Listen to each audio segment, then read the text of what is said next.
স্বৈরাচার ফ্যাসিস্টটা যেন আবার যেন ফিরে এসে আমাদের ওই সংসদে যেন তার আসন নিতে না পারে। আমরা যে নির্বাচনী সংস্কারের ব্যাপারে আপনারা আমি জানি না আপনারা পছন্দ করবেন কিনা, দুটো জিনিস করার চেষ্টা করেছি। আমাদের যে এই যে গণ অভ্যুত্থান হলো, যাতে প্রায় 2000 মানুষের প্রাণহানি ঘটল এবং 25-30 হাজার ব্যক্তি আহত হইল এবং অনেকগুলো ব্যক্তি তাদের চোখ হারিয়েছে, গুরুতরভাবে আহত। তাদের আত্মদান যেন বৃথা না যায় এবং তাদের রক্তে ঋণ শোধ করার জন্যেই আমরা সততার সাথে নিষ্ঠার সাথে এই কাজটা করেছি এবং আমাদের কাজগুলোর অনেকগুলো বিষয় আমরা প্রায় 150টা সুপারিশ করেছি। তো দুটো ক্ষেত্রে আমাদের সুপারিশগুলোকে ওই দুটো ক্ষেত্র আমি হাইলাইট করতে চাই, আপনাদের গোচরীভূত করতে চাই। একটা হলো আমাদের রাজনৈতিক অঙ্গনটা যেন দুর্বৃত্তমুক্ত হয়, যে স্বৈরাচার ফ্যাসিস্টটা যেন আবার যেন ফিরে এসে আমাদের ওই সংসদে যেন তার আসন নিতে না পারে। বস্তুত আমার অফিসটা হলো সংসদ ভবনে। আপনারা নিশ্চয়ই কেউ সংসদ ভবনে গিয়েছেন, জানেন এই সংসদ ভবনটা কত বিখ্যাত।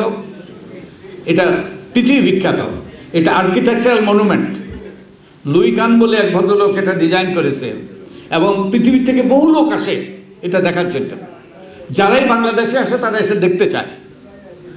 তো আমরা যখন এই আপনাদের মতো ওই যে বিভিন্ন এলাকার মানুষ আমরা তাদের সাথে মত বিনিময় করার জন্য আমরা ডেকেছি, তখন তারা হতবাক হয়ে গিয়েছে। এই সুন্দর বিল্ডিং, এবং আপনারা যদি যান ওই যে পিছন দিয়ে ওই যে পানি আছে, যে একটা ওই যে লেকের মতো করেছে, ওখান থেকে যদি পিছন থেকে দেখেন অসাধারণ দৃশ্য। তো তারা আমাকে ম্যান্ডেট দিয়ে গিয়েছে গ্রামের মানুষগুলো, যে এই সুন্দর বিল্ডিংটাতে কোনো কুৎসিত লোক যেন আবার প্রবেশ করতে না। ওটাই আমাদের ম্যান্ডেট, ওই ম্যান্ডেটটাই আমরা পালন করার চেষ্টা করেছি। ওটা তো আমাদের নির্বাচনে যারা অংশগ্রহণ করবে তাদের যোগ্যতা অযোগ্যতার ব্যাপারে আমরা অনেকগুলো সুপারিশ দিয়েছি, যাতে ওই কুৎসিত লোকগুলো যেন ওই রুমে ওই সুন্দর ইমারতটাতে, সুন্দর বিল্ডিংটাতে প্রবেশ করতে পারে। আমার অফিসটা হলো একজন ব্যক্তির অফিস, যে 25তম ব্যক্তির মধ্যে একজন ছিল, দুর্ভাগ্যবশত। তার রুমে নাকি সেই 5ই অগাস্ট সেই টাকা পাওয়া গেছে, বন্দুক পাওয়া গিয়েছে, তারপরে আরও কি সব এমন কিছু নাই যেটা পাওয়া যায়নি।